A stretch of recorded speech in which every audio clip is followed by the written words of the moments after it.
આપનો આજનો આપણો જે કાર્યક્રમનો ક્રમ છે તેમાં સૌપ્રથમ મંચસ્થ મહાનુભાવોનો પરિચય રહેશે. ત્યારબાદ આપણા પ્રમુખ વક્તાશ્રીનો પરિચય રહેશે. આમ તો ગઈકાલે પરિચય કરવામાં આવ્યો હતો, પરંતુ આજે ઘણા આપણને અહીંયા ઉપલબ્ધ છે.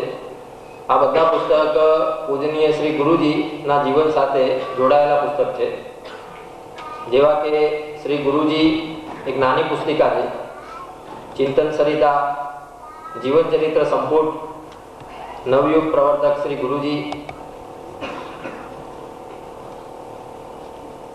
મંચસ્થ મહાનુભાવ પછી થવાનો છે. તેમની ડાબી બાજુ, તેમની જમણી બાજુ ખાતે આવેલી એક સોઇલ ટેસ્ટિંગ લેબોરેટરી સાથે તેઓ જોડાયેલા છે. આપણા રાષ્ટ્રીય સ્વયંસેવક સંઘ ગુજરાત પ્રાંતના તેઓ માન્ય પ્રાંત સંઘચાલક તરીકેની જવાબદારી વહન કરી રહ્યા છે. અને આપણા આ વ્યાખ્યાનમાળામાં વિશેષ ઉપસ્થિતિ તેમની છે. માનનીય માગોભાઈજીની ડાબી બાજુ બેઠા છે શ્રી વલ્લભભાઈ સાવલિયા, જેઓ આ માધવ સ્મૃતિ ન્યાસના પ્રમુખ ટ્રસ્ટી છે. સાવલિયા ઉદ્યોગ યોજના તેઓ માલિક છે. આપણને સૌને ધ્યાનમાં છે કે ભૂકંપ પુનર્વસનના કાર્યક્રમમાં અગ્રેસર એવી સંસ્થા સેવા ભારતી, તેના તેઓ મંત્રી પણ છે. તદુપરાંત કર્ણાવતી વિભાગ રાષ્ટ્રીય સ્વયંસેવક સંઘના માન્ય વિભાગ સંઘચાલકની પણ જવાબદારી તેઓ વહન કરી રહ્યા છે. શ્રી વલ્લભભાઈની ડાબી બાજુ બેઠા છે અને મંચ ઉપર મારી જમણી બાજુ પ્રથમ શ્રી માણેકભાઈ પટેલ, તેઓ માધવ સ્મૃતિ ન્યાસના ટ્રસ્ટી છે. કર્ણાવતી ઉસ્માનપુરા ખાતે તેઓનું નિવાસસ્થાન છે. અન્ય સમાજ સેવી સંસ્થા જેવી કે કરુણા ટ્રસ્ટ, ધરતી વિકાસ મંડળ સાથે તેઓ જોડાયેલા છે. અને ગુજરાત પ્રાંતના માન્ય સંઘચાલક પૂર્વી શ્રી ડોક્ટર અમૃતભાઈ કડીવાલા, માન્ય માણેકભાઈ પટેલ, શ્રી ગૌતમભાઈ, ઉપસ્થિત આત્મજનો, માતાઓ અને બહેનો, માધવ સ્મૃતિ ન્યાસના ઉપક્રમી શ્રી ગુરુજી વ્યાખ્યાનમાળાનો આજે બીજો દિવસ છે. અમારા આમંત્રણને માન આપીને આપ સૌ મોટી સંખ્યામાં ઉપસ્થિત છો, તો હું ટ્રસ્ટ વતી આપનું સૌનું હાર્દિક સ્વાગત કરું છું. અને ઇંગ્લિશ મીડિયા એમજી વૈદ તરીકે ઓળખે છે. એમનું પૂરું નામ છે માધવરાવ ગોવિંદરાવ વૈદ. તેઓએ સંસ્કૃતમાં MA ગોલ્ડ મેડાલિસ્ટ, અને પછી નાગપુરની કોલેજમાં એ સંસ્કૃતના પ્રાધ્યાપક તરીકે જોડાયા. સતત 18 વર્ષ સુધી એ કોલેજના પ્રાધ્યાપક તરીકે કાર્યરત રહ્યા. બાલ્યકાળથી સંક્ષેપ હોવાને કારણે પૂજ્ય ગુરુજી સાથે પણ ખૂબ સંપર્કમાં, એટલે ગુરુજીના વિચારથી એમને પ્રાધ્યાપક પણ છોડી દીધો અને એટલે કે તરુણ ભારત જે મરાઠી દૈનિક છે, નાગપુરમાંથી પ્રસિદ્ધ થાય છે, એના ચીફ એડિટર તરીકે, મુખ્ય સંપાદક તરીકે એમાં કાર્યરત બન્યા. ધીમે ધીમે એમાં મેનેજિંગ એડિટર અને એના ચેરમેન તરીકે પણ કામ ઘણા વર્ષ કર્યું. પછી જનસંઘમાં જોડાણા. જનસંઘની અંદર આવ્યા એટલે મહારાષ્ટ્ર ધારાસભા છે, તો એનો એક ઉપલી જે ગૃહ છે એને આપણે પરિષદ કહીએ છીએ. આપણે ગુજરાતમાં નથી, પણ ત્યાં મહારાષ્ટ્રમાં છે. તો એ પરિષદના, એટલે વિધાનસભા પરિષદના એ એક ટર્મ એટલે 6 વર્ષ સુધી એમાં પણ એ નિયુક્ત થયા અને એમાં પણ કાર્યરત રહ્યા. ફરી વખત પાછા સંઘના જે કાર્યો હતા એમાં પાછા અખિલ ભારતીય પ્રચાર પ્રમુખ તરીકે પણ જવાબદારી સંભાળી. બાદમાં આપણે બધા જાણીએ છીએ કે ટીવીમાં કે કંઈક ને કંઈક ન્યૂઝમાં એમને ટીવીમાં પણ આપણે નજર સમક્ષ એમને જોયેલા છે અને એને સાંભળ્યા પણ છે કે જે અખિલ ભારતીય સંઘની અંદર એ મુખ્ય પ્રવક્તા તરીકે ઘણા વર્ષો સુધી જવાબદારી એને વહન કરી. અત્યારે અખિલ ભારતીય કાર્યકારિણીના સદસ્ય તરીકે આપણને સૌને માર્ગદર્શન આપી રહ્યા છે. ખૂબ સારા ચિંતક છે અને પ્રભાવી લેખક પણ છે. અનેક વર્તમાન પત્રો કે મેગેઝિનોમાં પણ એમના નિયમિત રીતે લેખો આવી રહ્યા છે. આપણા પણ સાધનામાં પણ નિયમિત એનો ભાષાંતર થઈને અનુવાદ થઈને એમના લેખો ખાસ કરીને આપણા આ બધા જે અહીંના પણ માસિકો છે એમાં પણ આવે છે. એમને 4 પુત્રો છે, એમાંથી 2 પુત્રો તો પ્રચારક બન્યા છે. પોતે તો પૂર્ણકાલીન કાર્યરત છે સંઘમાં, આવી અખિલ ભારતીય જવાબદારી સંભાળતા હોવાને કારણે. તો એમાંથી 4માંથી 2 પુત્રો જે છે એમાંથી આપણે એક તો અહીંયા બધા પરિચિત છીએ કે માન્ય ડોક્ટર, બંને ડોક્ટરેટ કરેલો છે. એક છે અહીંયા જે છે મનમોહનજી વૈદ્ય, એમણે અણુવિજ્ઞાનમાં ડોક્ટરેટ કરેલો છે, પીએચડી થયેલા છે અને આપણા પ્રાંતના એ પ્રચારક તરીકેની જવાબદારી વહન કરે છે. બીજા છે રામ વૈદ્ય, એમણે સંસ્કૃતમાં પીએચડી કરેલો છે અને એ હાલમાં ઇંગ્લેન્ડ અને અમેરિકાની અંદર એ પ્રચારક તરીકેની જવાબદારી સંભાળી રહ્યા છે. એટલે પરિવારમાં બધા મોટા ભાગ સંઘની અંદર ખૂબ વિશેષ કામ અને જવાબદારીઓ સંભાળી રહ્યા છે. ગુરુજી સાથે ખૂબ નિકટથી રહેવાને કારણે આપણને આવા કે ગુરુજીની વ્યાખ્યાનમાળામાં આવા વક્તાઓ મળ્યા છે. એ આપણું આજે સદભાગ્ય છે. અને આજે બીજા દિવસે આજે આપણે પરમ પૂજ્ય ગુરુજીના વ્યાખ્યાનમાળાની અંદર આગળ કે વિશેષ માહિતી આપણને આજે મળશે. अपना जीवन तिमिर हटाए, उस दधीच की तप ज्योति से एक एक कर दीप जलाए, जलते जीवन के प्रकाश में जल जल दीप प्रखर तेजस्वी, अरुणाचल माता का कर दे अमृतमय शोभामय मधुमय, भारत भूवैभव से भर दे, निजादर्श रख निज जीवन की, हंसते हंसते भेंट चढ़ाए, जलते जीवन के प्रकाश में, जगे जगाए मातृभूमि को, पुण्य भूमि को, जन्मभूमि को अर्पित कर दे इस जीवन की तरुणाई पावन देव भूमि को, तन में शक्ति हृदय में बल दो, प्रभु ज्योति पुनः प्रगटाए, जलते जीवन के प्रकाश में, नहीं चाहिए पद यश गरिमा,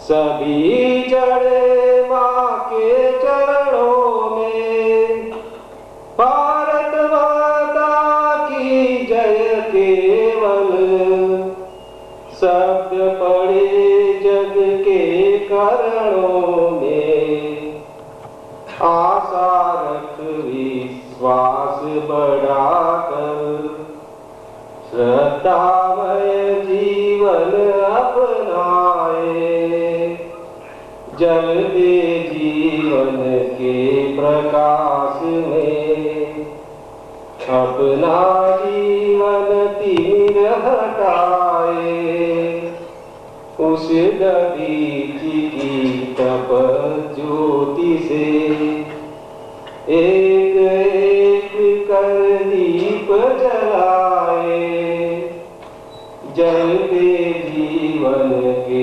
प्रकाश में। माननीय माणिक भाई जी, माननीय वल्लभ भाई जी, गौतम भाई जी, बहनों और भाइयों, कल एक विषम संघर्ष में जहां एक और पंडित नेहरू, सरदार वल्लभ भाई पटेल जैसे लोकप्रियता के शिखर पर आरूढ़ स्वातंत्र्य सेनानी और पूरे आईसीएस की यंत्रणा और विपक्ष में कारागृह में बंदिश थे एक सरसंघचारक, जिनका सार्वजनिक जीवन का जिनको कोई अनुभव नहीं था, ऐसे एक विषम संघर्ष की कहानी कल मैंने प्रस्तुत की और उसका परिणाम भी बताया कि वो संन्यास विजयी हुआ।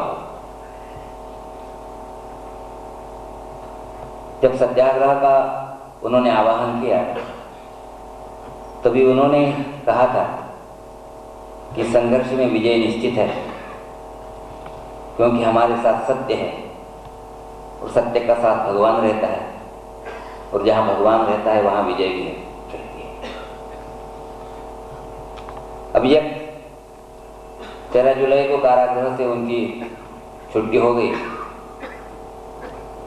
तो एक सारे हिंदुस्तान पर उनके प्रवास की योजना बनाई। बहुत बड़ी संख्या में जनता उनके स्वागत के कार्यक्रमों में आती थी। नागपुर के कार्यक्रम में मैंने देखा, लेकिन दिल्ली के कार्यक्रम का वर्णन मैंने पढ़ा, केवल अपने देश के अखबारों में नहीं, विदेश के अखबारों में भी। और यहाँ तक बताया कि इतनी संख्या किसी एक व्यक्ति के स्वागत के लिए उपस्थित होना, और जो सत्ता में नहीं है, एक प्रकार से आश्चर्य है। बीबीसी ने तो यहाँ तक कहा कि केवल पंडित नेहरू के, जवाहरलाल जी के ही सभा में इतने लोग एकत्रित हो सकते थे, और केवल दिल्ली में नहीं, हर प्रांत के राजधानी में, हर राज्य के आज की भाषा में बोलने राजधानी में उनका प्रवास हुआ और बहुत लाखों की संख्या में लोगों ने उनको सुना। संघ पर प्रतिबंध अन्यायपूर्ण था। गुरुजी का कारावास यह भी एक अन्याय था, लेकिन इस अन्याय के शिकार होने के बावजूद भी गुरुजी के मुख से न सरकार के विरुद्ध में और न किसी जनता के विरोध में कोई शब्द निकले। जब संघ के कार्यालयों के ऊपर, संघ के स्वयंसेवकों के मकानों के ऊपर, खासकर महाराष्ट्र में और जगह हमले हुए, उस जनता के बारे में भी कभी उन्होंने अपना गुस्सा नहीं प्रकट किया।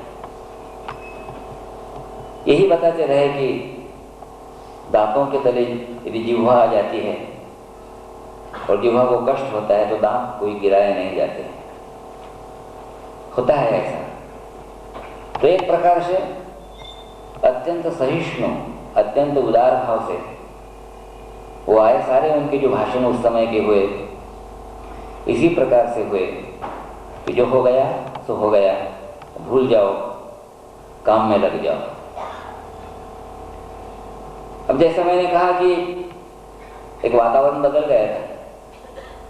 संघ पर जब प्रतिबंध आया तब स्वतंत्रता मिलकर केवल 5-6 महीने हो गए थे। संघ की प्रतिज्ञा में, जैसा मैंने कल कहा, एक विशेष वाक्य था जो आज की प्रतिज्ञा में नहीं है, और वह था कि इस हिंदू राष्ट्र को स्वतंत्र करने के लिए मैं राष्ट्रीय स्वयंसेवक संघ का घटक हूं। तो चर्चा होना तो स्वाभाविक है कि अब संघ का काम क्या है, संघ की आवश्यकता क्या है। जिनके घरों पर हमले हुए थे, जो जख्मी हुए थे, वो तो यही कहते थे कि अब इसकी कोई आवश्यकता नहीं है, संघ खड़ा नहीं हो सकता। लेकिन हो गया क्या? कल मैंने सरदार पटेल के 2 पत्रों के वाक्य भी आपको सुनाए थे कि संघ अपनी देशभक्ति कांग्रेस से मिलकर ही, कांग्रेस के अनुकूल रहकर ही निभा सकता है।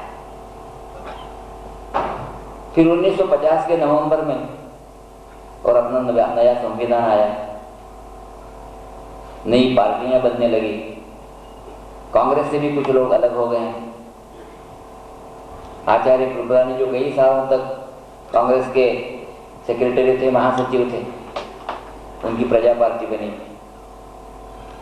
कोई समाजवादी पार्टी अलग हो गई जो कांग्रेस का हिस्सा था। 1942 तक कांग्रेस में ही कम्युनिस्ट भी रहते थे, वो भी अलग हो गए।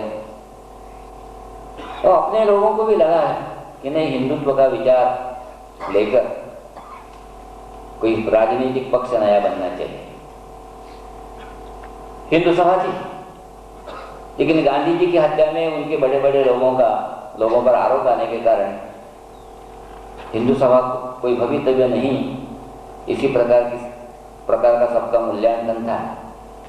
तो इतने में डॉक्टर श्यामा प्रसाद मुखर्जी आए और उन्होंने कहा कि ऐसी एक पार्टी बनानी चाहिए जो भारतीय संस्कृति और भारतीय मर्यादाएं जो है उनके मूल्यों को लेकर खड़ी होगी, और अपने हाथ में देश का भाग्य और भवितव्य बनाने का मौका आया है, तो उस भाग्य का उस प्रकार से हम और निर्माण करेंगे।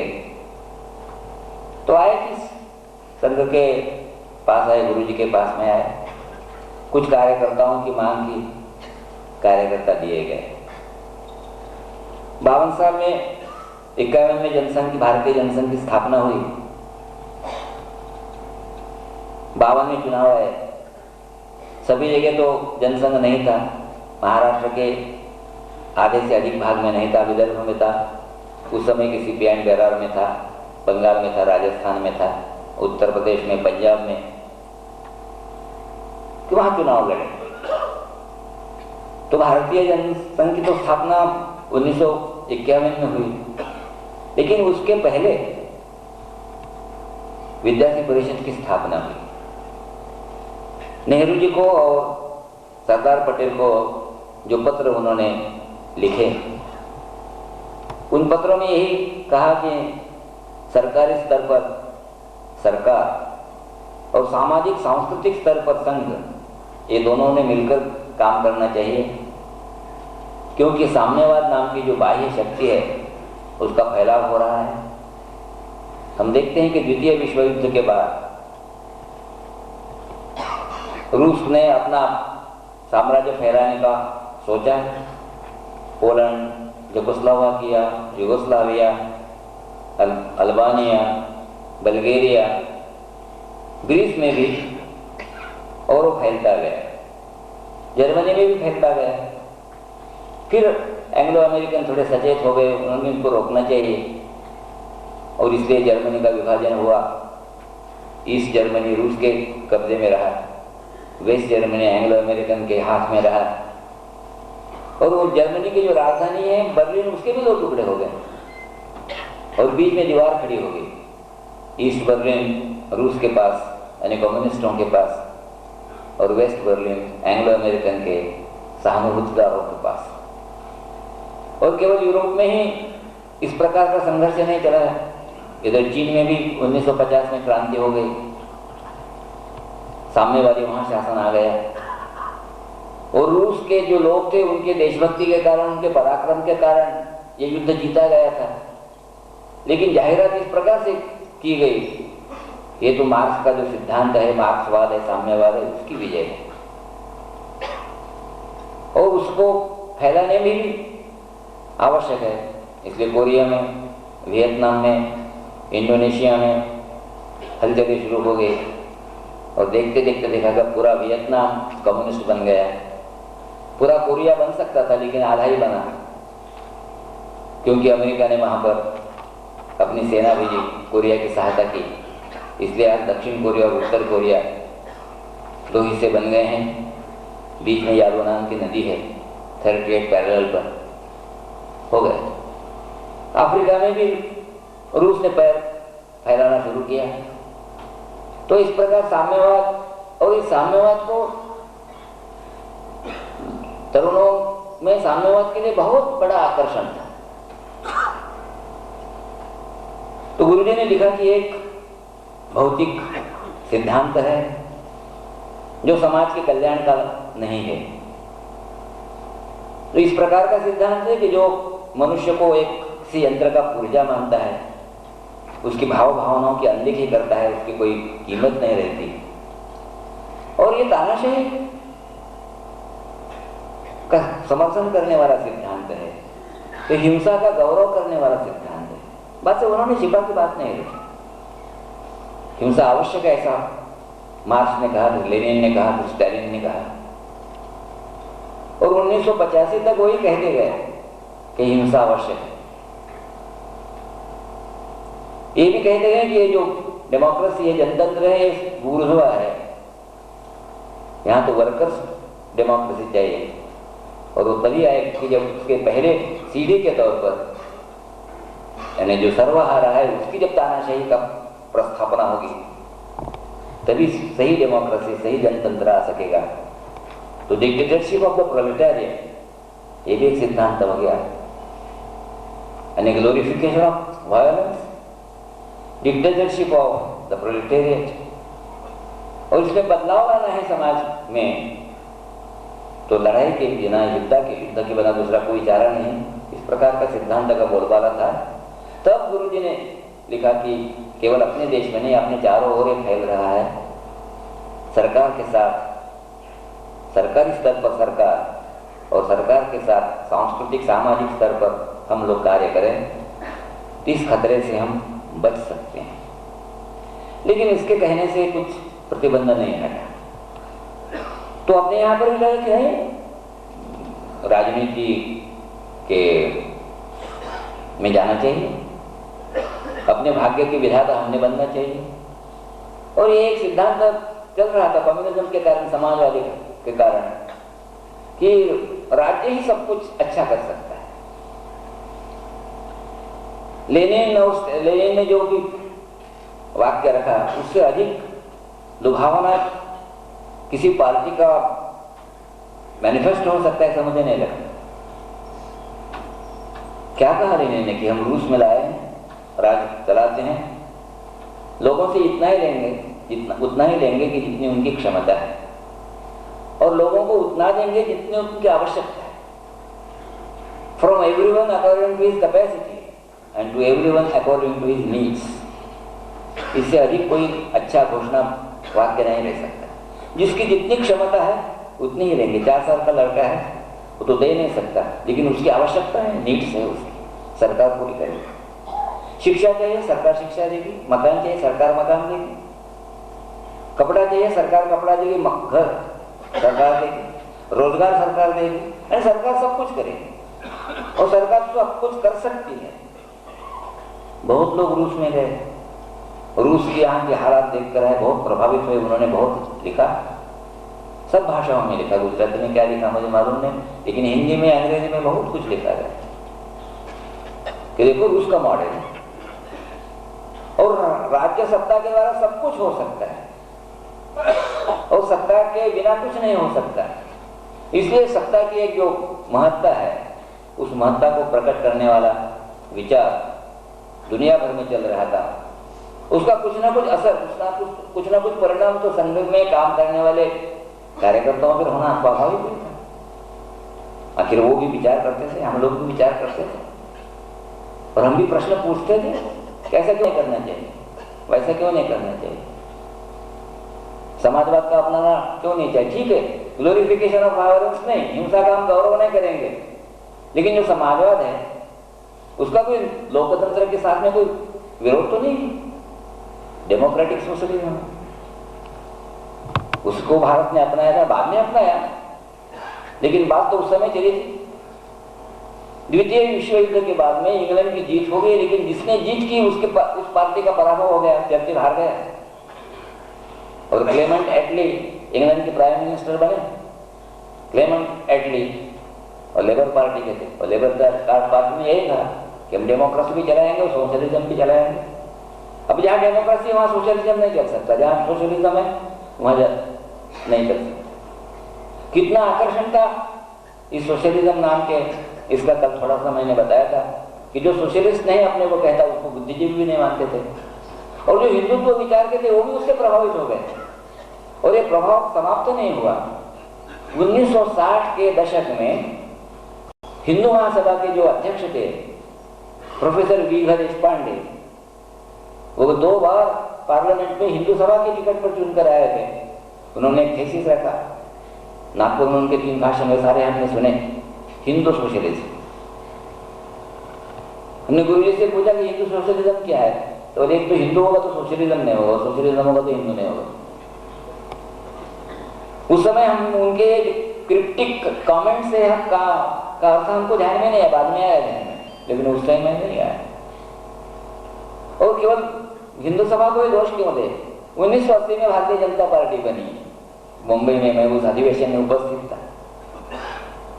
नारा था गांधीयन सोशलिज्म, सोशलिज्म। बाकी विचारधारा के विशेषण विशेष्य जो है, बाकी सारे क्वालिफाइंग एडजेक्टिव्स थे, लेकिन जिसका वर्णन करते थे वो socialism, whether it is democratic socialism, कहीं डेमोक्रेटिक सोशलिज्म था, कभी हिंदू सोशलिज्म की बात करते थे।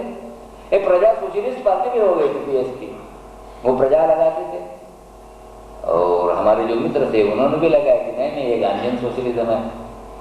बहुत जल्दी उन्होंने छोड़ दिया था, 4-5 साल में।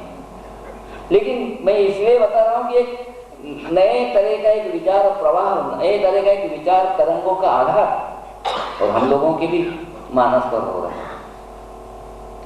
मैं 1950 और 1953 में पुणे में संघ शिक्षा वर्ग में मुख्य शिक्षक करके मुझे भेजा गया था, और पुणे में संघ ने परिवर्तन करना चाहिए, इसका एक आंदोलन नहीं था। लोकमान्य तिलक ने जिस अखबार की स्थापना की उस केसरी में उस समय ऐसे अनेक लेख आते थे संघ के विचारधारा के, संघ की विशेषता कार्य पद्धति का, विचारधारा से कार्य पद्धति का, और का बहुत आलोचना करते थे, विश्लेषण करते थे। हम कहते थे कि संघ एक विश्वविद्यालय, यूनिवर्सिटी है। सवाल किया जाता था कि ऐसी कौन सी यूनिवर्सिटी है कि जो अपने वहां आए हुए विद्यार्थी को हमेशा अपने यूनिवर्सिटी में रखते हैं, कभी बाहर जाने नहीं देते? ऐसे कौन सा विश्वविद्यालय? नहीं, नए आयाम आने चाहिए, नया काम शुरू होना चाहिए, लक्ष्य आरंभ से काम नहीं चलेगा। अब देश स्वतंत्र हो गया है, ठीक है, नींव ठीक है, नींव के लिए पत्थर चाहिए, लेकिन नींव बनाना ये कोई बहुत बड़ी भारी बुद्धिमत्ता नहीं है। वहां कुछ भवन बनाना चाहिए, कलश लगाना चाहिए, शिखर उसका होना चाहिए, और केवल संघ के कार्य से नहीं होगा, ये कार्य से नहीं होगा। तो सेवा के कार्यक्रम शुरू करने चाहिए। जो हमारे साथ में 1950 में प्रथम और द्वितीय वर्ष में संघ के शिक्षक थे, उस वर्ग में, पुणे के वर्ग में जो प्रचारक थे वो भी अलग हो गए। एक ने अच्छी सोसाइटी निकाली हरिजनों के लिए, और कोऑपरेटिव एग्रीकल्चर सोसाइटी निर्माण की, जो है सांगली जिले में है। अभी वो कह दें कि वो झगड़े है उसमें। एक दूसरे प्रचारक बहुत अच्छे प्रचारक थे, उन्होंने ज्ञान प्रबोधिनी निकाले, बहुत अच्छे स्कूल है उनकी चल रही है।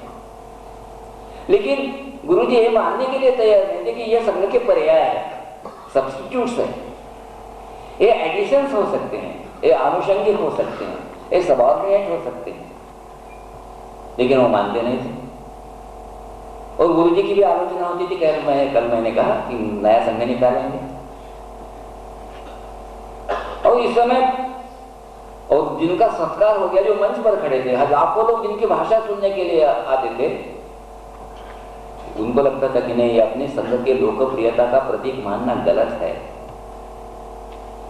वो ऐसे बुद्धिमान थे कि वो सर अपना तो हवा में रखते थे, लेकिन पैर कभी जमीन से उखाड़ के नहीं चलते थे, ऐसे।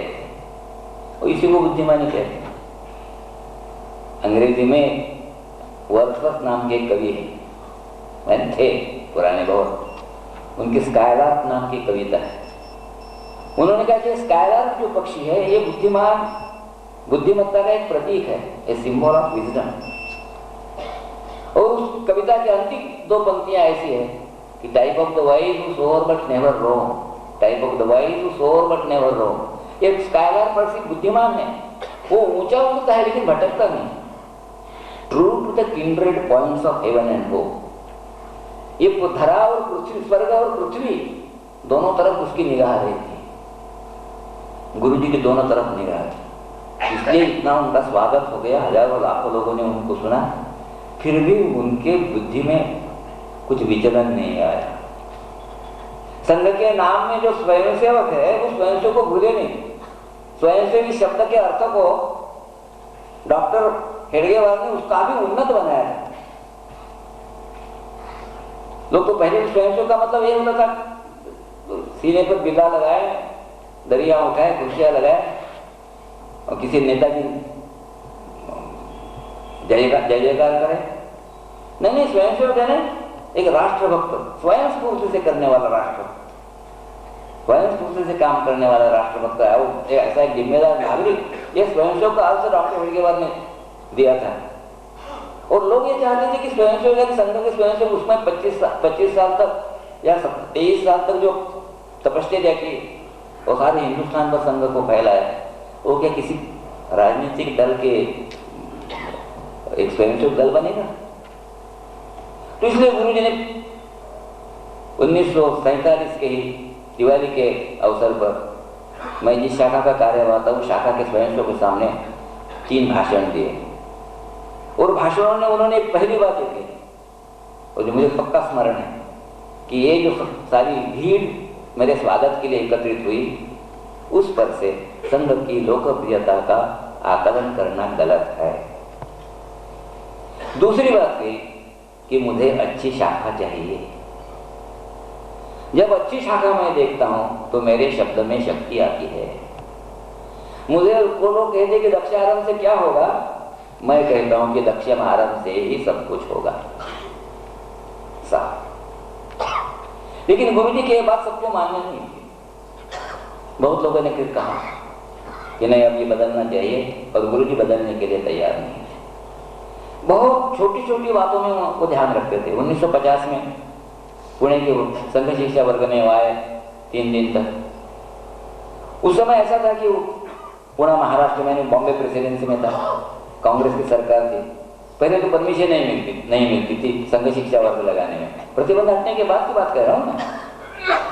मिली तो कोई स्कूल का मैदान, स्कूल का भवन नहीं मिला।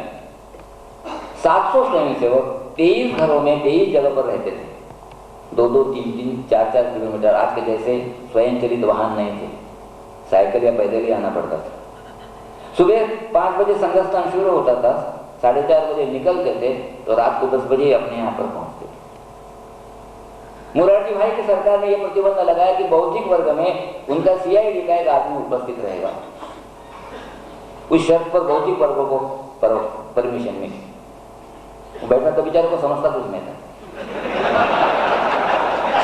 वो हमारे पंक्ति में बैठता था। 2-4 दिन उसने लिखा, 2-4 दिन, और फिर मैंने, उसका नाम जादव था, मैंने कहा कि जादव जी आप लिखने रहे, क्या लिखता है? मुझे वही बात बताते हैं। तो मुझसे वो पूछता था कि उसका किसका भाषण है, वो भाषण किसका भाषण है पूछता था। मैंने इसका दे दिया, और वो क्या है वो बता देते। एक नाजी रानाडे, वो पूर्व के क्षेत्र प्रचारक थे वगैरह, ऐसा हम बताते थे। मैंने कहा लिखते क्या है, लेकिन आप रिपोर्ट कैसा देते हैं? तो मैं लिखता हूँ, बोले एक वाक्य में रिपोर्ट लिखता हूँ। एकनाथ रानाडे आए थे, उन्होंने संघ के बारे में जानकारी दी। बाया साहेब देवरस आए थे, उन्होंने संघ के बारे में जानकारी दी। बाबूराव देवरस आए थे, उन्होंने संघ के बारे में जानकारी दी। अनेक घरों में लोग रहते हैं, वहाँ बौद्धिक वर्ग में CID का है। जो अंतिम समारोह के लिए जो प्रात्यक्षिक होते थे, तो कौन से प्रात्यक्षिक हो, इसके लिए DSP यानी डिप्टी सुपरिटेंडेंट पुलिस आए कि हम बताओ कौन से कार्य करना। हम बताया, हमने उस समय वेत्रचर्म वगैरह चलता था, वेत्रचर्मों को अनुमति दे दी, लेकिन प्रत्युत चलन नहीं हुआ। अब प्रत्युत प्रचलन परमाणु में क्या है, इसमें क्या आपत्ति क्या है आपकी? तो नहीं, वो मिलिट्री सदृश दिखता है, ठीक है, प्रत्युत प्रजनन नहीं, छोड़ दिया। तो इस प्रकार से तो गुरु जी को भी किसी एक मकान में रखा था। जब गुरु जी पहली बार यानी आंदोलन के पुणे में आए, अनेक स्वयंसेवक और उनके स्वागत के लिए स्टेशन पर गए, पुष्पमाला ले, तो गुरु जी ने पुष्पमाला का स्वीकार नहीं किया। कुछ लोग निकर में थे और सुबह गाड़ी वहां पहुंचती थी सुबह 6 बजे, तो शाखा में नहीं गए, नहीं आपके स्वागत के लिए। तो उन्होंने मुझे कहा आप नेता मानते हैं? फिर गुरु जी के एक मकान में, हमें तो अलग अलग मकानों में रहते थे, वो भी एक मकान में रहे, वहां उनका भोजन का प्रबंध था। वहां भोजन भी उस समय की कांग्रेस सरकार रेशन का जो रेट था उसके हिसाब से देते थे। अब सब लोग जानते, थर्ड ईयर किए हुए हैं कि संघ शिक्षा वर्ग में आदमी कम से कम 1.5 गुना खाता है। सुबह 2.5 घंटा और शाम को 1.5 घंटा, और कस के वो व्यायाम करने के बाद में उतने चावल से उतने रोटी से कैसा होगा? लेकिन वही मिलता था, उतना ही मिलता था। तो सप्ताह में एक दिन 750 जो घरों घरों में भोजन के लिए जाते थे, तभी वो दिया हुआ जो नापा हुआ है वही मिलता था। गुरु जी को वहाँ गुरु जी ने कहा कि मैं स्वयं के साथ में भोजन करूँगा। और चावल गुजरात के लोगों को मालूम होगा, लाल रंग का चावल आता है। नागपुर में ओटीसी में जब आए लोग, वो सफेद चावल मिला, इतने खुश हो गए कि चावल का ही वर्णन करने लगे कि वहां सफेद चावल, अब चावल तो लाल होता है। लेकिन इन सारे परिस्थितियों में वहां गुरुजी ने यही कहा, शाखा जाइए। बहुत गुरुजी के बारे में बहुत लोग मिलने के 53 में 52 में चुनाव हो गए। बहुत लोगों के संगत की जो इतनी लोकप्रियता है, गुरुजी के भाषण सुनने के लिए लाखों लोग आए हैं, गांव-गांव में आए हैं, और जनसंघ जहां पर भी खड़ा है वहां पर वो जीत कर आएगा। कल मैंने बताया था केवल 3 लोग जीत कर आए, वो 2 श्यामा प्रसाद मुखर्जी के कारण, वो और एक बैरिस्टर निर्मल चंद्र चटर्जी। अभी ये सोमनाथ चटर्जी का नाम आप बहुत सुनते हैं, उनके पिताश्री, वो हिंदू सभा में नहीं, हिंदू सभा के लीडर का लड़का हिंदू सभा में रहने की कोई जरूरत नहीं। तो वो 2 और एक हमारे मंदसौर से चुन कर आए, बस 3। विधानसभा की और संसद की, लोकसभा की 7 चुनाव होते थे। 52 में, 57 में, 62 में, 67 तक 7 होते थे। संसद में 3 तो भी गए, विधानसभा में 1 भी नहीं गया। ना उत्तर प्रदेश में, जहां पंजाब में इतनी सेवा की लोगों की, वहां पर से भी 1 चुन करने हैं। ये गुरुजी जानते थे कि भीड़ भाषण सुनने के लिए एकत्रित होना अलग बात है और चुनाव जीतना ही दूसरी बात है। कल मैंने कहा कि उनको कैसा मालूम होता था, पता नहीं कि उनको राजनीति में नहीं थे, और राजनीति में नहीं थे, फिर भी वो समझते थे कि नहीं आए। 52 का जब चुनाव चल रहा था तो गुरु सिंहगढ़ पर चले गए। आज जैसे 4-5 दिन में चुनाव नहीं होता था उस समय, कभी महीने तक लंबा होता था, और एक चुनाव होने के बाद में उसका परिणाम भी निकल जाता था, फिर दूसरा चुनाव होता था। अब तय हो गया है कि आखिर में चुनाव का परिणाम हो जाता था, यही जीतते गए, वैसे जीतते गए। हमारे भी कुछ प्रचारक उस काम में लगे थे। वो एक काटोल कॉन्स्टिट्यूंसी में गए, मुझे मिले नागपुर में, मतलब क्या, कहाँ से आए? काटोल से आए, जनसंख्या आदमी को गिरा कर आए हैं, अब कहाँ जा रहे हैं? तो उमरेड जा रहे हैं, वही काम करने के लिए, वही काम करेंगे।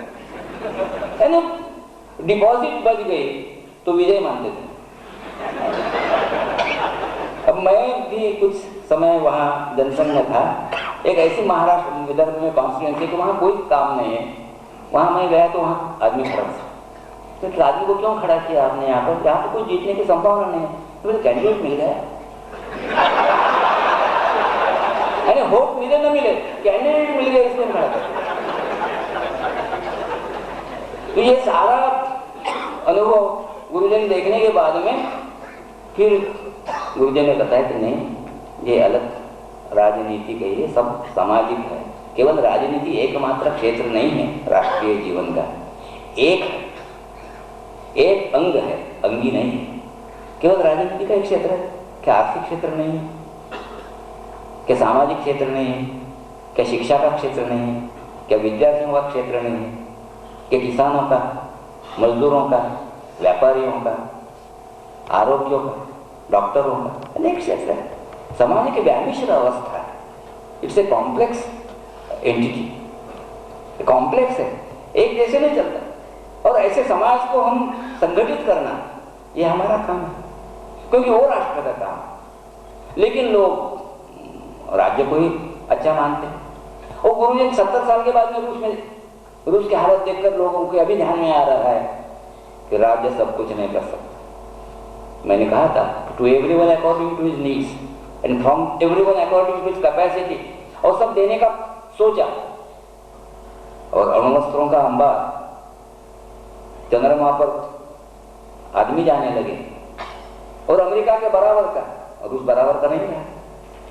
सारी सत्ता, सब अधिकार, ऑल पावर्स एक राज्य सत्ता के अंदर आ गए। उससे भी खराबी होती है। Power corrupts and absolute power corrupts absolute. सत्ता मिली और निरंकुश सत्ता मिली जिस पर कोई अंकुश नहीं है, तो फिर आपके अधःपतन की कोई सीमा नहीं रहती। लेकिन ये उस समय बोलना ये कठिन था। गुरुजी बोले ये राजनीति से नहीं होगा, ये काम नहीं होगा। समाज अलग है, समाज के भिन्न अंग है, और सब जगह जा सकते हैं, लेकिन मूल तो चाहिए, एक शक्ति का स्रोत तो चाहिए, एक पावर हाउस तो चाहिए। और पावर हाउस में पावर नहीं बनेगी तो ट्यूब कैसे चलेगी, बल्ब कैसे चलेगा, कोई यंत्र मशीन कैसे चलेगी। हाँ, पावर हाउस भी चाहिए, और पावर हाउस के वो जो ट्यूब है, मशीन है, वो आपकी वॉशिंग मशीन हो या वो कुछ मिक्सर हो, वो उसके साथ में उसका कनेक्शन होना चाहिए, तभी चलेगा। लेकिन पावर हाउस की उपेक्षा करेंगे आप और कहेंगे कि हम इतने पावर के बल्ब लगाए हैं, इतने मशीनें लगाए हैं, तो नहीं चलेगा। लेकिन समझ में न जाए सत्ता के द्वारा सब कुछ होगा। दूसरी एक भ्रांति थी कि वो राज्य को ही राष्ट्र मानते थे। ये बड़ी विचित्र बात है। अभी हमारे यहाँ पर चलता है कि नहीं, 15 अगस्त 47 को नया राष्ट्र बन गए, महात्मा गांधी राष्ट्रपिता है। वो आदर के दृष्टि से कहने में कोई हरकत नहीं है, लेकिन हम 14 अगस्त को राष्ट्र नहीं थे। 14 अगस्त को हम क्या थे? अरे 15 अगस्त को राज्य बदल गया। राज्य बदलते हैं। हमारे यहाँ जिस प्रकार का जनतंत्र है वैसे प्रकार का फ्रांस में नहीं है, उस प्रकार का रूस अमेरिका में नहीं है। जनतंत्र नहीं है, कहीं पर ये मिलिट्री डिक्टेटरशिप है, कहीं पर और राजा है। तो ऐसे तो बदलते हैं, राज्य का स्वरूप बदलते हैं, राष्ट्र का स्वरूप नहीं बदलते। संघ राष्ट्र का प्रतीक है और उसकी आप उपेक्षा करेंगे तो नहीं चलेगा। जब मुसलमानों का आक्रमण हुआ अरबस्तान से कहिए और अफगानिस्तान से, ईरान से आए, तब यहाँ राजा नहीं था क्या? उनके पास में सेना नहीं थी, लेकिन राष्ट्रभावना नहीं थी। हम एक राष्ट्र ऐसा नहीं लगता था, इसलिए वहां राजपूत लड़ते रहे। दक्षिण में जो दक्षिण शांत था, जब मराठों के साथ में लड़ते तो उत्तर शांत था। 1857 में सारा हिंदुस्तान अंग्रेजों के खिलाफ खड़ा हो गया, पंजाब में खड़ा। सिखों ने हमारे अंग्रेजों से, इंग्रजों की मदद की, क्योंकि 9 साल पहले 1848 में रणजीत सिंह का देहांत पहले हो गया था, 2-4 साल पहले, और सिख जो सत्ता थी वो समाप्त हो गई। तो सिख सत्ता से जब अंग्रेज समाप्त कर रहे थे तो बाकी हिंदुस्तान ने कुछ नहीं देखा। वो पंजाब का सवाल पंजाब का नहीं होता, वो सारे भारत का सवाल होता। यानी हम एक राष्ट्र हैं, इस राष्ट्र की भावना नहीं है, राज्य की चिंता करते हैं, यानी सत्ता की चिंता करते हैं। तो राष्ट्र और राज्य में क्या अंतर है, समझ लेना चाहिए। वो आज भी नहीं समझते लोग, इसलिए बड़ी मुश्किल होती है। राज्य क्या है?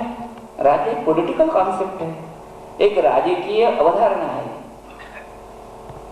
वो कानून के आधार पर चलती है। एक व्यवस्था जो है, ये राजकीय व्यवस्था जो कानून के आधार पर चलती है, और कानून के पीछे सेना की या पुलिस की शक्ति खड़ी होती है।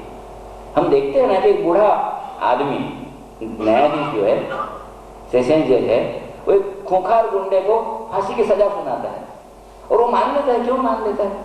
जिसने 2-4 खून किए हुए होते हैं, उसको उस बूढ़े न्यायाधीश को मारना, एक मुक्के में मारना, तो उसके लिए तो आसान बात है, लेकिन वो मान लेता है क्योंकि उसको मालूम है इस न्यायाधीश के शब्द के पीछे राज्य की शक्ति खड़ी है, यानी सेना की शक्ति खड़ी है। सैंक्शन, ये सैंक्शन है। उसके आधार पर चलता है कानून। कानून आधार होता है। इसलिए कहते हैं कि state is a political association. वो कानून से चलती है, बाय लॉ। वो कानून के आधार पर थ्रू लॉ चलती है। और हमारे एक अर्नेस्ट पार्कर नाम के अंग्रेज चिंतक है, उनकी प्रसिद्ध किताब है principles of political and social theory. वो कहते हैं कि स्टेट इज लॉ, और आज ये कानून है और कुछ नहीं। और वो कोई गलत नहीं कहते थे। महाभारत में भीष्माचार्य शरशय्य पढ़े थे तो भगवान कृष्ण ने राजनीति का ज्ञान पाने के लिए युधिष्ठिर को भेजा, और युधिष्ठिर ने प्रश्न किया भीष्म पितामह से कि पितामह ये तो बताइए, ये राजा राज्य कब से आया है? कि जब से आदमी पैदा हुआ तब से आया है? तो भीष्माचार्य का उत्तर प्रसिद्ध है। उन्होंने कहा कि नहीं, ऐसी बात नहीं थी। एक ऐसी स्थिति थी जब न राज्य था, न राजा था, न कोई दंड था, कोई दंड देने वाली व्यवस्था थी, कुछ नहीं। लोग धर्म से चलते थे, यानी नीति से चलते थे। धर्म का मतलब नीति, नियम, नीतिमत्ता, और परस्पर का रक्षा करते थे। न वै राज्यम न च राजासी, न वै राज्यम न च राजासी, न दंडो न च दांडिकः, धर्मेणैव प्रजा सर्वाः रक्षन्ति स्म परस्पर। धर्म से चलते थे, परस्पर की रक्षा करते थे। फिर युधिष्ठिर का स्वाभाविक रूप से दूसरा प्रश्न आया कि मेरी व्यवस्था क्यों टूट गई?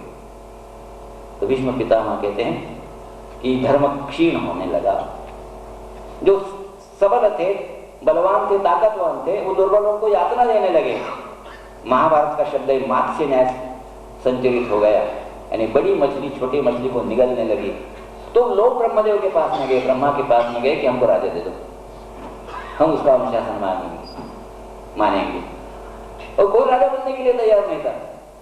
वो आज की बात अलग है, लेकिन वो कोई बात, तो बहुत मिन्नत के बाद में मनु राजा बनने के लिए तैयार हुआ। और पहला मनु आया, उसने कानून लगाया, और जो अपराधी होगा उसको दंड देने की व्यवस्था की, और लोग मानने लगे उसको। कल मैंने रघुवंश का जिक्र किया था। रघुवंश में कालिदास ने रघुवंश के राजाओं का वर्णन किया कि मैं दिलीप का बताया, लेकिन सब राजाओं के बारे में क्या विशेषता है ये बताते समय दिलीप ने पहले बताया कि यथापराध दंडानाम। किन राजाओं का मैं वर्णन करने वाला हूँ? यथापराध दंडानाम, जो जैसा अपराध आया वैसा दंड देने के थे। जेल थे। दिलीप राजा कोई बड़ी तपस्या के बाद में रघुनाम का पुत्र हो गया, तो उसने कहा कि सब कैदियों को छोड़ दो। जेल के अधिकारी कि महाराज कैद में कोई नहीं, ऐसा कालिदास ने लिखा है। न संयतस्तस्य बभूव रक्षितुर विसर्जयेयं सुतजन्म हर्षितः। सुतजन्म हर्षितः यानी पुत्र के जन्म से हर्षित होकर जिसको विसर्जित करे, जिसको मुक्त करे, ऐसा कोई बंधन में नहीं, ऐसी व्यवस्था हो सकती। यानी आदर्श दिया है, और आदर्श कालिदास ने दिया, मार्क्स ने भी दिया कि शोषण समाप्त हो जाएगा तो राज्य की आवश्यकता ही नहीं रहेगी। उसने कहा स्टेट शैल बी यानी राज्य सूख जाएगा। राज्य सूख जाएगा मतलब जो सेना है, पुलिस है, सब सूख जाएंगे, इसकी आवश्यकता ही नहीं रहेगी। तो राज्य मतलब शक्ति, ताकत, सैंक्शन एक राजनीतिक अवधारणा है। इसको समझना, इसकी मर्यादाएं समझनी चाहिए। उसी को सब जो मानते हैं वो समाज प्रगति नहीं करते। तो राज्य से अलग राष्ट्र होता है। राष्ट्र क्या है? राष्ट्र यानी लोग, people are the nation. People are the nation, लोगों का राष्ट्र बनता है। किन लोगों का राष्ट्र बनता है? 3 शर्तें। एक, लोग जिस भूमि पर रहते हैं उस भूमि के बारे में उनकी क्या भावना है? क्या मातृभूमि समझते हैं? क्या वंदे मातरम कहने से उनको अभिमान लगता है, उनकी छाती फूलती है? तो जिन लोगों को अपनी भूमि, अपना देश मातृभूमि लगता है, उन लोगों का राष्ट्र होता है। ये प्रधान प्राथमिक शर्त। दूसरी शर्त यह है कि लोग हजारों साल से रहते हैं, उनका एक इतिहास होता है, इतिहास की घटनाएं होती है, कुछ हार की होती है, कुछ जीत की होती है, कोई हर्ष की होती है, कुछ अमर्ष की होती है। जिनके मन में इन इतिहास की घटनाओं को सुनकर, पढ़कर, देखकर जिनके मन में समान प्रकार की भावना उदित होती है, उन लोगों का राष्ट्र होता है। इसी को बोलते हैं कि जिनका इतिहास समान होता है उनका राष्ट्र होता है। इतिहास क्या समान होता है? इतिहास एक ही होता है। इतिहास एक ही होता है। लेकिन हारने से राणा प्रताप की हार होती है, हमको दुख होता है, आपका क्या गया है? और शिवाजी को राज्याभिषेक होता है तो आपको आनंद होता है, क्यों? आपको क्या मिला? नहीं, ऐसा जिनका इतिहास के साथ में लगाव है उन लोगों का राष्ट्र। और तीसरी और सबसे महत्व की बात है, और जिसका बरबर गुरु जी ने आग्रह किया कि जिनके अच्छे और बुरे नापने के मापदंड समान होते हैं उन लोगों का राष्ट्र। अच्छा क्या बुरा क्या, उसी इस मापदंडों को जीवन मूल्य बोलते हैं। जीवन मूल्य का मतलब ही संस्कृति होती है। What is culture after all? Culture is value system. संस्कृति यानी एक मूल्यों की व्यवस्था है, ये अच्छा या बुरा। और अनपढ़ से अनपढ़ आदमी को भी समझता है। किसी के घर में लड़का पैदा हो गया, लड़के का जन्म हो गया तो उसका नाम रावण नहीं रखते। क्यों नहीं रखते? तुम्हारा रावण ने क्या बिगाड़ा? वो तो ब्राह्मण था, शिव का भक्त था। आज मैं प्रभा शाखा में गया था तो मंदिर में रावण पुत्र शिव स्तुति का और इसे कैसेट लगा के उसका चल रहा था। यानी इतना शिव का भक्त था रावण नाम ने। लोग मानो रावण ठीक नहीं, राम के नाम होंगे, रावण का नाम नहीं। मैं उत्तर प्रदेश में बहुत घूमा, बहुत यादव देखे, अमुक सिंह यादव, तमुक सिंह यादव, लेकिन कंस सिंह यादव कोई नहीं। कंस तो यादव है। अनपढ़ से अनपढ़ आदमी को समझता है कि क्या अच्छा है क्या बुरा है। इसका नाम संस्कृति और कुछ नहीं संस्कृति। तो जिनके संस्कृति समान है, जिनके मूल्य समान है, यानी जिनके अच्छे और बुरे नापने के मापदंड समान है, इन मूल्यों को जिन्होंने अपने जीवन में लाया वो हमारे आदर्श बन जाते हैं। कल मुझे राज्याभिषेक होने वाला है, आनंद में रहूंगा मैं। सौतेली माँ बुलाती कि नहीं 14 साल वनवास में चला जाए। स्वयं दशरथ कहते हैं कि मुझे जेल में डालो, तुम राजा बनो। राम नहीं बनता। उस समय भी रेफरेंडम लेते, जनमत संग्रह लेते तो 2 छोड़कर वहीला के सारे मत राम के पक्ष में आ जाते। कई गौ मंथरा रखो। लेकिन वो सब लोगों की इतनी इच्छा होते हुए भी वो कहता कि मैं वनवास में जाऊं, चला जाता है। राम हमारा आदर्श हो जाता है। भरत को अनायास से राज मिल गया, राज में सिंहासन पर बैठता नहीं, चित्रकूट जाता है और राम से विवाद करता है। इसलिए नहीं कि मैं राजा बनूं, मैं तू राजा बनूं। ऐसा विवाद कभी देखा है कि तू राजा बनो इसलिए लोग झगड़ भाई झगड़ रहे हैं। वो राम नहीं मानता तो आखिर उसके जूते अपने सर पर रखकर उसको सिंहासन पर रखता है और कहता है कि 14 साल तक राह देखूंगा। नहीं आया, 14 साल में वापस नहीं आया तो मैं अग्निकाष्ठ भक्षण करूंगा, यानी अग्नि में अपना जान दे दूंगा। भरत हमारा आदर्श।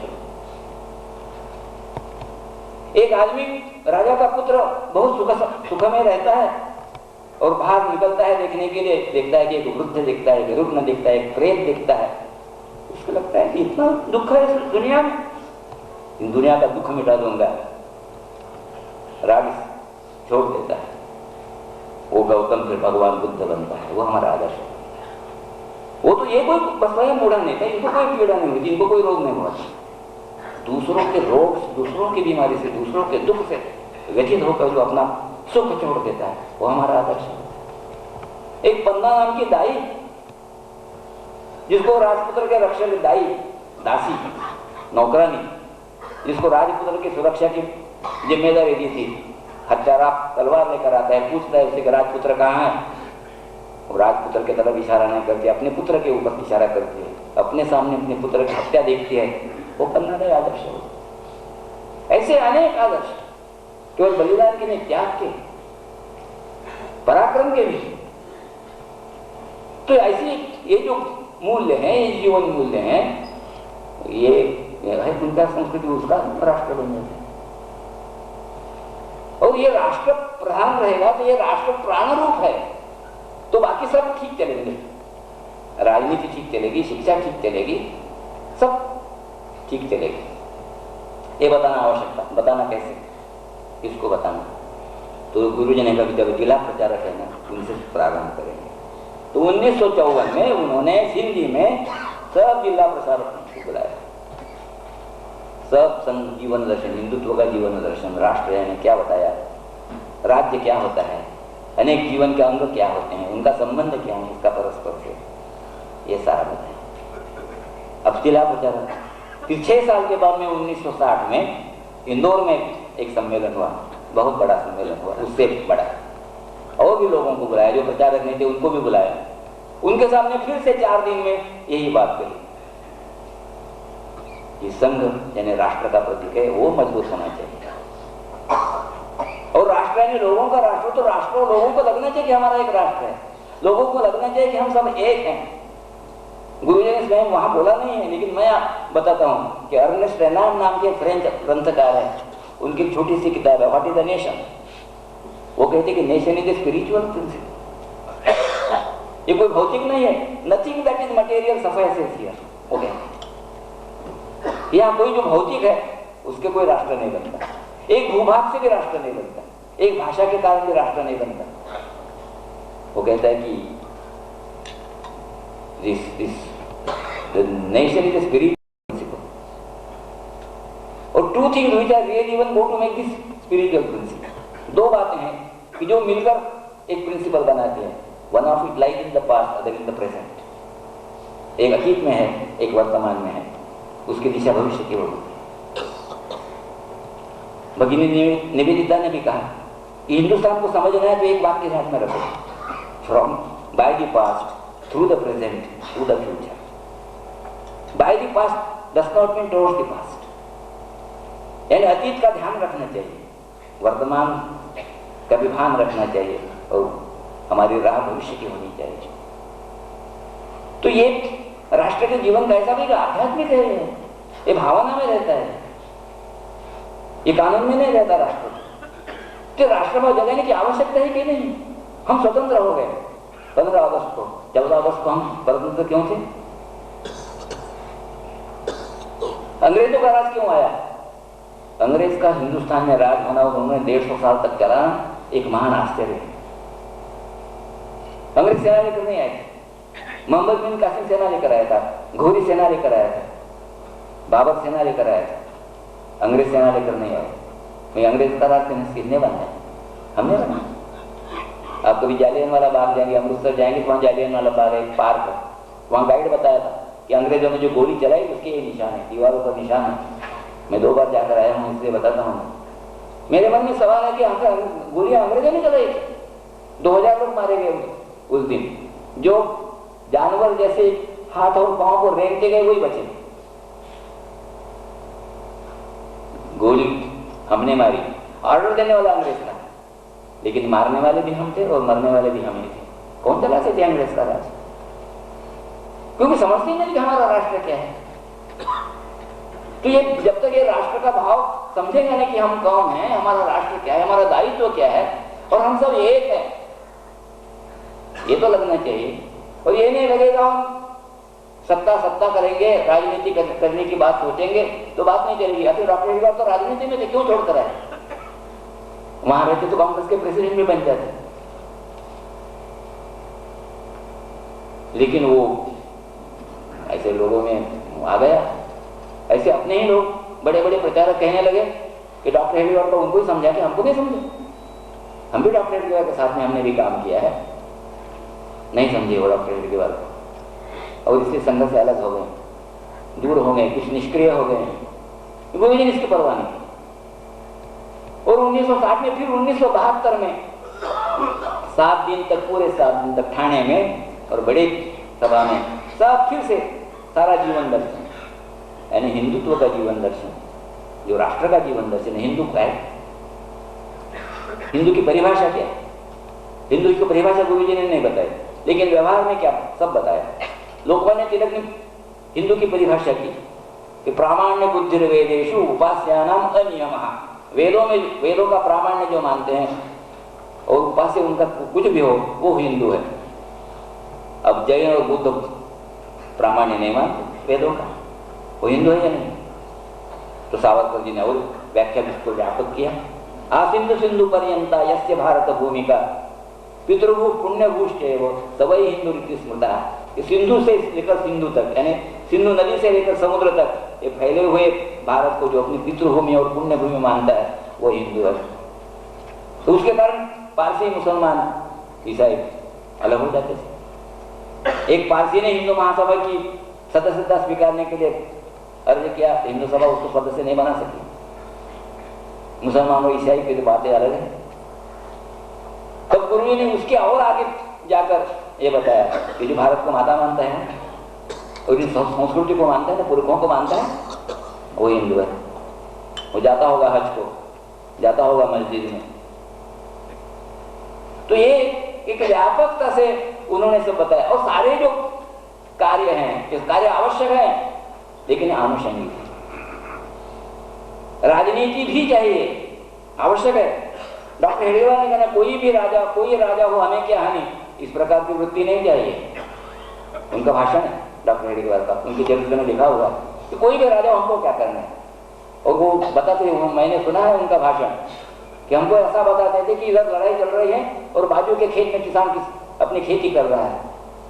नए नए खेती करने वाले किसान को भी मालूम होना चाहिए कि लड़ाई किसकी है और किसके लिए है। तो कोई राजा हो नहीं, महाभारत कहता है कि अराजकेषु राष्ट्रेषु धर्मो न व्यवतिष्ठते। जहाँ राजा नहीं है, अच्छा राजा नहीं है, जहाँ धांधली है, गड़बड़ है, वहाँ धर्म नहीं रहेगा। तो राजनीति का आवश्यक है, यानी राजनीति भी चाहिए, राजनीति ही नहीं चाहिए। यही और भी का झगड़ा है, और संघ भी का पक्ष है। राजनीति भी, धर्मनीति भी, अर्थनीति भी। जीवन के कितने क्षेत्र हैं। किसानों का क्षेत्र है, मजदूरों का है, धर्म का क्षेत्र है, महिलाओं का है, इन सब क्षेत्रों में। और ये संघ का जो विचार है वो विचार पहुंचना चाहिए, राष्ट्र का विचार पहुंचना चाहिए। क्या कि है हिंदू राष्ट्र, हम हिंदू हैं और हमारा एक चरित्र है, उस चरित्र के साथ में जाना चाहिए। ये गुरुजी ने सिंधी में कहा, ये गुरुजी ने इंदौर में कहा, ये गुरुजी ने और ठाणे में कहा।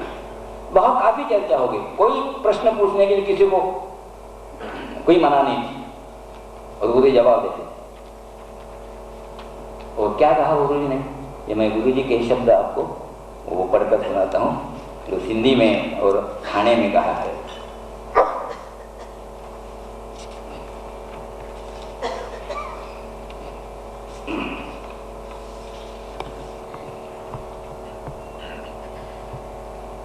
सन 1954 में सिंधी में संपन्न कार्यकर्ताओं की प्रदीर्घ ऐतिहासिक बैठक में दिनांक 14 मार्च रात्रि के भाषण में श्री गुरुजी कहते हैं, पिछले कुछ वर्षों से संघ कार्य के साथ साथ और भी कुछ बातें चल रही है। उदाहरणार्थ कुछ वर्ष पूर्व अपने प्रयत्न से वृत्तपत्र, पाठशालाएं, दवाखाने आदि आरंभ हुए हैं। सिद्धांत के रूप में यह मैं अवश्य कहूंगा कि संघ कार्य स्वतंत्र एवं सर्वांगपूर्ण है। उसकी पूर्ति के लिए इन बातों की आवश्यकता नहीं। ये सब काम हमें नित्य चलने वाले संघ कार्य के साथ ही करने होने चाहिए। वे तो संघ कार्य के संपूरक एडिशन है, पर्याय सब्स्टिट्यूशन नहीं। हमारा हिंदू राष्ट्र है, इसका सर्ववर्धन और संरक्षण ही हमारे कार्य की दृष्टि नहीं, अपितु उसका विकास और विस्तार भी हमारा लक्ष्य है। इसी भाषण में उन्होंने आगे कहा, लोग यह भी पूछते हैं कि इन कार्यों का संघ से संबंध क्या होगा। स्पष्ट है भाई, स्पष्ट ही उन्हें हमने विभिन्न क्षेत्रों को पादाक्रांत करने के लिए भेजा है। मैंने कहा श्यामा प्रसाद मुखर्जी को दिए, पंडित दीनदयाल उपाध्याय जो सब प्रांत के सह प्रांत प्रचारक थे उनको दिया, अटल जी को दिया, नानाजी देशमुख को दिया, विद्यार्थी परिषद को कार्यकर्ता दिए। काहे के लिए दिए वो बताते हैं। स्पष्ट है कि उन्हें हमने विभिन्न क्षेत्रों को पादाक्रांत करने के लिए भेजा है। दूसरे देश में रहने वाला अपना राजदूत जिस नीति को अपने कार्य और व्यवहार का आधार बनाता है, यही उनका भी होना चाहिए। एम्बेसडर से राजदूत है उस क्षेत्र में, वह राष्ट्र का प्रतिनिधि होकर जाता है, इसलिए अपने व्यवहार के बारे में सतर्क रहता है कि कहीं उसके राष्ट्र के संबंध में उसके व्यवहार से कोई अनुचित धारणा न बन जाए। ये राजदूत करता है। कई बार लोग पूछते हैं कि क्या संघ सभी क्षेत्रों पर अंकुश रखना चाहता है। मैं पूछता हूं, क्या कुछ लोगों को अपने कंधों पर चढ़ाकर उनकी जय जयकार करने और उनके चरण चूमने के लिए इतना परिश्रम किया गया है। भिन्न भिन्न क्षेत्रों में भेजे गए कार्यकर्ता एक एक क्षेत्र को जीतने के लिए भेजे गए सेनापति के समान है, जिन्हें संघ के दैनंदिन कार्य से जीवंत संबंध रखकर अपने त्याग, तपस्या, श्रम तथा कौशल से हर क्षेत्र में नया आदर्श उपस्थित करते हुए संघ के महान लक्ष्य की पूर्ति करनी चाहिए। दिनांक 28/10/72 से 3/11/72 तक ठाणे में हुआ, यानी 7 दिन का हुआ। उसके बारे में कहते हैं, गुरु जी कहते हैं, यह अपना हिंदू राष्ट्र है। इस ऐतिहासिक अनुभूत सत्य को यदि त्याग दिया तो क्या राष्ट्र के लिए त्याग, बलिदान, परिश्रम और विजय की आकांक्षाएं शेष रह सकेगी? मुझे ऐसा लगता है कि आज भी अपने व्यक्तिगत जीवन की सुख सुविधा और आशाओं को लात मारकर राष्ट्र सेवा में जो निष्ठे पूर्वक लोग लगे हैं, उसका कारण उनके अंतःकरण में विराजमान प्रेरणा है कि यह हमारा सनातन हिंदू राष्ट्र है और इसे विश्व में सार्वभौम सत्ता संपन्न सुखी बनाकर हम दिखाएंगे। यह प्रेरणा यदि हम छोड़ दी तो समर्पित जीवन की परंपरा समाप्त हो जाएगी। इसलिए अपने राष्ट्र जीवन के संबंध में जो भी पर्यायवाची शब्द प्रयोग करें, उसमें असंदिग्ध रूप से हिंदू राष्ट्र की तेजस्विता प्रकट होनी चाहिए। जीवन के भिन्न भिन्न क्षेत्रों में काम करने वाले कार्यकर्ताओं को अपने चारों ओर स्पष्ट रीति से इस सिद्धांत की तर्क शुद्धता, इतिहास शुद्धता और भाव शुद्धता को प्रकट करते हुए चलना चाहिए। मेरा अनुभव है कि लोग इस सत्य सिद्धांत को आदरपूर्वक सुनते हैं और मानते हैं। इस प्रकार कार्य करने से दूसरा एक लाभ यह भी है कि विभिन्न क्षेत्रों में सहज सामंजस्य स्थापित होता है। आज विभिन्न क्षेत्रों में अपने कार्यकर्ता बंधु लगे हैं। कई बार कहा जाता है कि इन सबके बीच परस्पर सामंजस्य होना चाहिए। इसके लिए क्या इतना पर्याप्त है कि किसी प्रश्न के उपस्थित होने पर ही मिले और विचार करें? प्रश्न उपस्थित होने पर आपस में विचार विनिमय तो करना ही होता है, परंतु यदि सबका एक लक्ष्य हिंदू राष्ट्र की स्थापना रहा तो परिस्थितियों के कारण उत्पन्न हुए प्रश्नों पर सामंजस्य खोजने में देरी नहीं लगेगी।